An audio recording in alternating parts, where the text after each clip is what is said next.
I'd like to give a brief overview of where the toxics release inventory has been, where we are now, and where we're heading. So Orlando, I'm going to go to slide 2. I'm just going to give a quick overview of the changes that have occurred in reporting and overlay that with some of our rulemakings, major rulemakings. You should be looking at slide 2 here, which is like a chart that doesn't have much on it. Over on the y-axis, on the left side of your screen, are pounds and billions of pounds. And over on the y-axis on the right side of your screen are the number of reporters, or I should say the number of facilities that reported, and that's in units of thousands.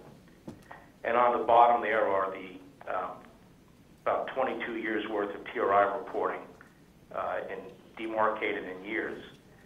The very first year I'm going to begin with is 1988. That was actually the second year of TRI reporting because the thresholds back then are what they are now. The very first year was 1987, but the thresholds were higher in the statute, so I normally don't talk about them. But as you can see, 1988, almost 7 billion pounds were reported by close to 25,000 facilities. And that was the what I consider the very first eye-opener, really, with TRI reporting. People never realized how much pollution was being emitted by facilities in the United States until these early reports came out. Orlando, let's go to the next slide, 1989. And as we can see, the next reporting year, total releases have dropped down substantially. They're roughly at just below 5 billion. The number of facilities reporting went up, as you can see. That line that's near the top of the screen there, above near the number 30 on the left side, that's like shows you the change in the number of facilities that reported. Let's go to slide number 4, Orlando. So we should be on 1990. And again, releases continue to drop.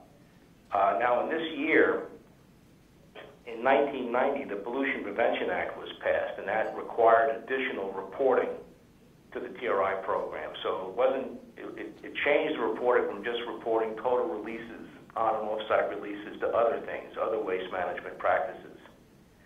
And if we go to the next slide, slide number 5, what you're looking at now, that dark blue line, those dark blue vertical lines are total releases, but that lighter blue line that you see represents the total production-related waste. In other words, that represents quantities sent off-site for energy recovery or burned for energy recovery, quantities treated for destruction, the other waste management quantities recycled, for example. So as you can see, it's quite clear from this slide that the amount of additional information that we're able to collect as a result of the Pollution Prevention Act is tremendous relative to the total release quantities. I mean, the other waste management practices dwarf the total releases. So let's go on to Orlando. I'm on slide 6 now, and as we continue on, I'm on slide 7, and now I'm on slide 8. Notice that the number of facilities declined gradually, and as do the release quantities and even the total production-related waste. I'm on slide 9. In that year, we implemented a rule in which we added more chemicals to the TRI list of chemicals. We basically doubled the size of the list. I think we had about 320 chemicals or so on the original list, and with this rulemaking, we basically doubled it to we brought it up to about over 600 chemicals. And not surprisingly, we see some increases in total production-related waste. There was a slight increase in total releases. Orlando, I'm on slide 10, 1996, and let's go to 11 and slide 12. In 1998, we added more sectors to our sector coverage of TRI, and that orange line that you see represents it's that orange horizontal line that's near the bottom there in that sector's row of 1998. That represents the additional release quantities, releases and disposal quantities that were reported by those sectors for that year. We added 7 more sectors, metal mining, electric utilities, and a few others. That beige line, horizontal line that you see near the top represents the additional total production-related waste that was reported by those additional sectors, by the facilities in those additional sectors. And not surprisingly, of course, you see the number of facilities go up as expected. But again, I mean, we can see the benefit of the making the additional sectors subject to TRI reporting, because we're collecting more information on emissions of toxic chemicals and other waste management practices of toxic chemicals. Orlando, I'm on slide 13 now. Just move up to 13. And now I'm on slide 14. In the year 2000, we implemented what we call the PBT rule, in which we designated certain chemicals as persistent, bioaccumulative, and toxic. And some of those chemicals were already on the TRI list, such as mercury and a few others. And others we added to the list of TRI chemicals.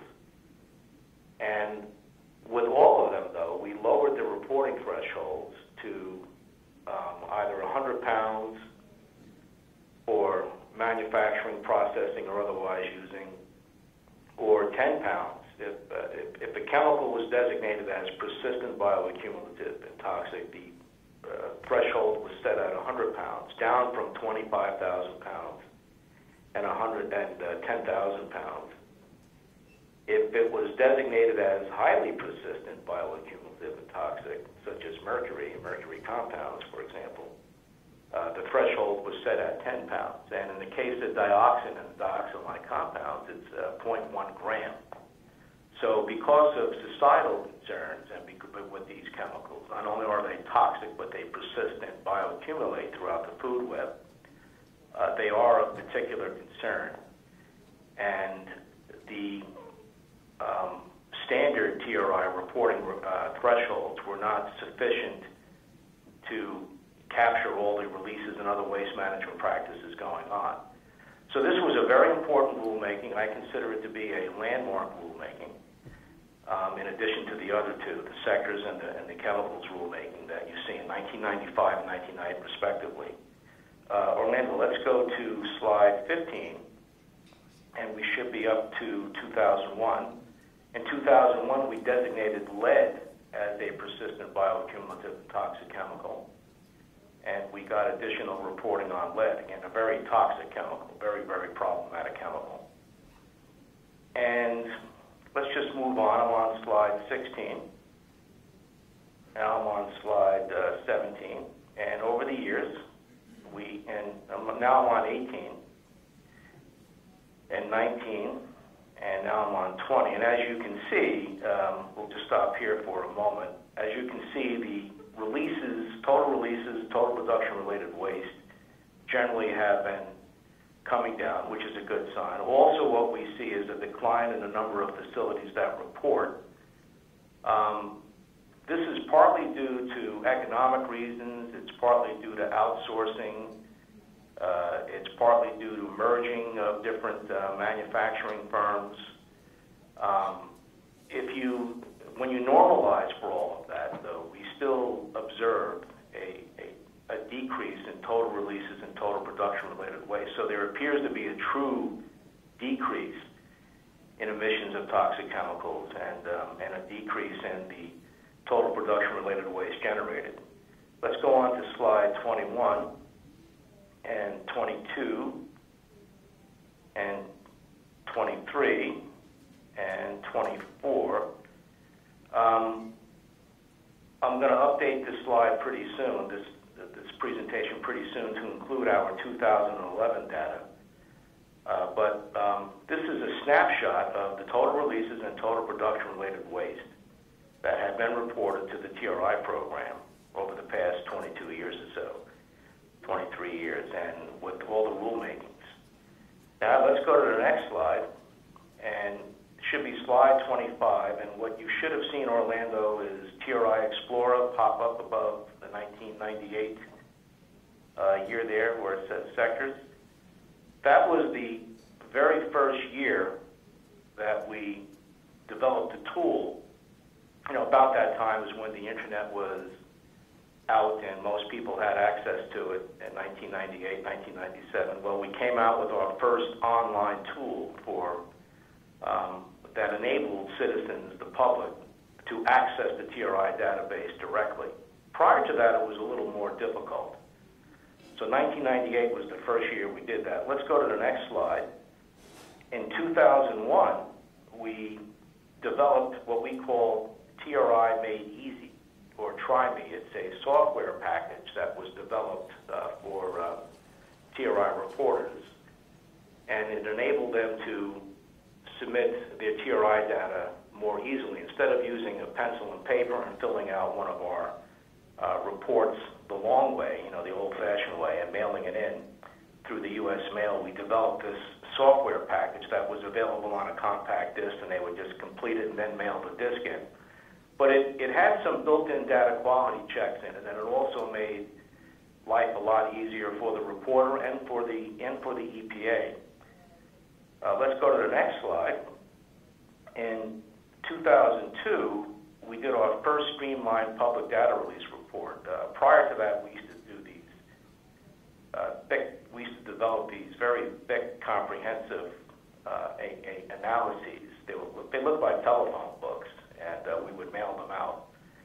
And we began making that information available strictly through the web. We would do a streamlined hard copy publication, but we began getting away from mailing out these very large books of, you know, that were many, many pages long and just sending them out to a lot of people.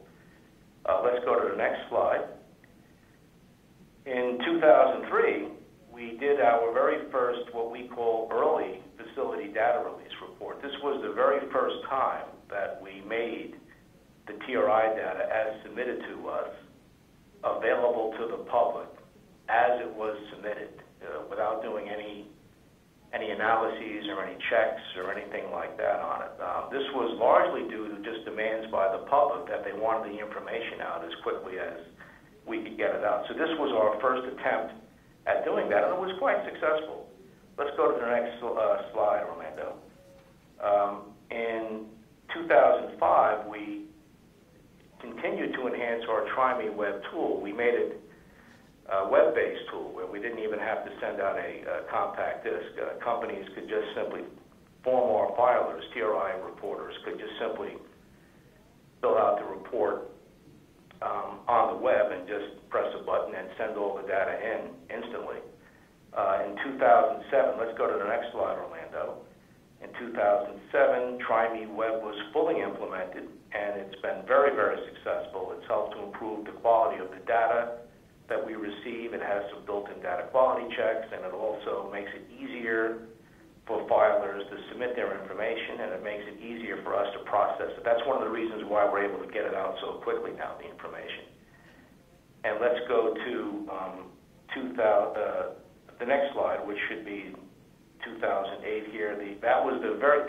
2008 was the very first time that we as an agency, the U.S. EPA, made available the full-blown TRI data set within the same year as the data were reported. Prior to that, we had never made our data, after it's been fully reviewed and all the data quality checks done, we never made the data available the same year that it was submitted to us. It would usually take about a year and a half for us to get the information out from the time it was submitted. So this was a major milestone for us, and I think it's due July 1st of every year, and I think in 2008 we got it out in December of 2008, so it was about, about 5 months after it was submitted. Let's go to the next slide. In 2008, we also launched our TRI.net tool. It's also an analytical tool. It's more sophisticated than TRI Explorer, but it's more for the power user. It's more for the more skilled user who does more sophisticated analyses. Let's go to the next slide. In 2010, we came out with My Right to Know. Again, it's another tool, and it's more community focused. You can access it from a smartphone, and it provides some very useful analytical capabilities to analyze the TRI data set. So in looking at this slide, what you should see are all these little boxes that have all these little things I just mentioned on top of all the release information and all of that. I often view as a person who's been in the TRI program a long time, I often view the decade of the 90s as the decade of expansion. And I view the decade from 2000 to 2010 as the decade of enhancement, because that was the decade where we just put a lot of emphasis on information technology and making access to the information more. We implemented things to make access much more easy, and we also did things to make the information much more useful and meaningful to people. Now let's go to the next slide, slide 26. So we've evolved, as you can see, we've evolved considerably since passage of EPRA in 1986. Chemical releases and other waste management quantities have declined steadily. We've greatly enhanced access to TRI data. Newly submitted data are now in the hands of the public within a few weeks rather than nearly 2 years as we used to do it. And we now have a diverse suite of tools that enable just about anyone to, regardless of who you are, for analyzing the data. So, it's taken us 25 years to get to this point, but we've done a lot. We've also made, let's go to the next slide, Orlando, slide 27. We've also made dramatic improvements to how the data submission process occurs. We've enhanced it quite a bit. We've made it easier for the reporters. We've made it easier for ourselves. I feel that the quality of the information has improved that's submitted. We have some data quality checks that are built into our Try Me web software. And again, we've also made tremendous progress in how TRI information can be accessed and analyzed and used by it doesn't matter who you are, whether you're a community group or an academician or a nonprofit, industry, whoever. We've made it a lot easier. Let's go to the next slide. And we've also, I feel, we've had an impact on the world. We were the very first, the TRI was the very first PRTR, and there are now at least 50 countries that have a PRTR program that I'm aware of. Many of them were modeled after the TRI. Most countries are expected, more countries, I should say, are expected to start PRTRs, particularly in South America and Central America. You're going to see, I think, some activity down there in the coming years. Let's go to the next slide, Orlando. I'm on slide 29 now. This is just a world map that shows countries that have PRTR programs. Anywhere where you see blue on this map is a country or a region that has a PRTR in place. In fact, it's even a little outdated already because there are, if you look in the Dominican Republic and those other Central American countries, there should be a little bit of blue in there. But it's spread. I mean, in 25 years, we've gone from, just the U.S. to now all these other countries, and many more are coming. Let's go to the next slide. This is slide number 30, and this is just a listing of the different countries in case you're curious. It took me a little while to create this slide. It's probably already outdated, but there are a lot of countries out there that have PRTR programs. Let's go to the next slide. So I'm on slide 31. So this is where we are now. Now, where are we heading? Where is the TRI program heading? Well, I've broken this down into 3 different categories. The first one is information technology. We're committed, the EPA is committed to continue to pushed information technology to the limits in advancing how we collect and make available TRI data. So we're going to continue to improve the accessibility and quality of TRI data. We're also going to continue to strive to make TRI data available sooner. Right now, we expect to release we expect to do the next public data release sometime in December of this year, another couple of months. But I think we're going to strive to get it out within 2 or 3 months after it's submitted. And we're going to continue to try to address ever-evolving user needs. So that's it with the information technology. We're going to continue to push that. Let's go to the next slide, number 32. We also have a renewed interest in the utility of the application of TRI to communities. And I think you're seeing it now, but I think you're going to continue to see increased emphasis is going to be placed on how communities can use TRI data to affect change. Up until now, we've been telling communities that you can use TRI data to affect change, but we've never explained to them how you can use it to affect change. I think that's where we've been a little quiet or a little remiss.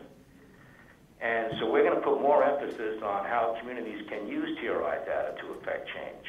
And we're going to do that through further engagement with communities. We're going to engage with colleges and universities. We've started doing that.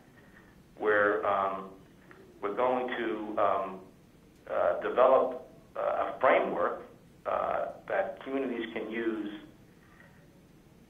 that would explain how they can take TRI data, interpret it, and put it into action. So there's going to be this emphasis on communities that you'll see. Let's go to the next slide. I'm on slide 33, Orlando. Now, on the other end of the spectrum, there's going to be, I think, and there is now, more emphasis on sustainable development and the role of TRI, or PRTRs in general, whether it's the taking stock or whatever it may be, but just PRTRs in general. In 2011, about a year ago, the National Academy of Sciences in the United States published a book that's called Sustainability and the US EPA. And it's a pretty good book. I've read through it, and when you read in between the lines, it's basically telling EPA, look, you better show a little more leadership in how sustainable development can be achieved. Be a little more aggressive about that.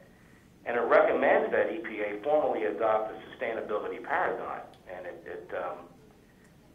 it also mentions, let's go to the next slide, it also mentions that EPA needs to create a toolbox that people can use to achieve sustainable development. And one of those tools is the TRI. But I think any PRTR system is one of those tools. So I think what you're going to see is that regulatory authorities, industry, people, and just about anyone that has an interest in sustainable development is going to turn to the TRI or to any PRTR as a means to assess progress towards sustainability. You see very few papers that use PRTR and sustainable development or sustainability in the title, in the same title. People right now don't associate PRTR with sustainable development. They haven't been. For some reason that is. Why that is, I don't know. But I think that's going to change very soon. So the role of TRI data and PRTR data in general in sustainability will therefore need to be better defined. Let's go on to the next slide, 35. Up until now, PRTR data has been used primarily on a national level or on a continental level. It hasn't really been used on a global level yet. We haven't really been combining the PRTR data sets, or at least some of the information within them, to view what's going on the global level.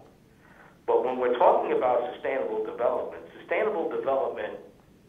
is a global matter. It's not a country specific matter or even a continent specific matter. It really is a global matter, and it must be viewed globally. And I think that there's going to be this increased emphasis or need to take PRTR data from different countries and be able to combine this data and view progress in sustainable development on a global level rather than on a national level or on a continental level. So that's what I think is coming down the line. And in fact, that's a major theme of this meeting, and myself and others will be talking about this a little later on too. I have a presentation I'm giving later on that picks up on this point. Let's go to the next slide. Last slide here. As for the future, just to summarize here, to use PRTR data globally, we'll have to be able to make PRTR data more comparable than what it already is. And emerging PRTRs, new PRTRs, and they're coming, new PRTR systems are coming, they will need to be constructed in such a way that the information that they collect will be readily comparable with existing PRTRs. And I also feel that there's going to be a need to be able to analyze PRTR data sets with other data sets, such as data that's collected by census, for example, the U.S. Census, toxicity data sets, all sorts of different type of data sets. In other words, it won't just be used by itself. We won't just be looking at changes in releases and other things. We'll be looking at, I think you're going to see a lot of mashups of PRTR data sets with other data sets. And it's happening now.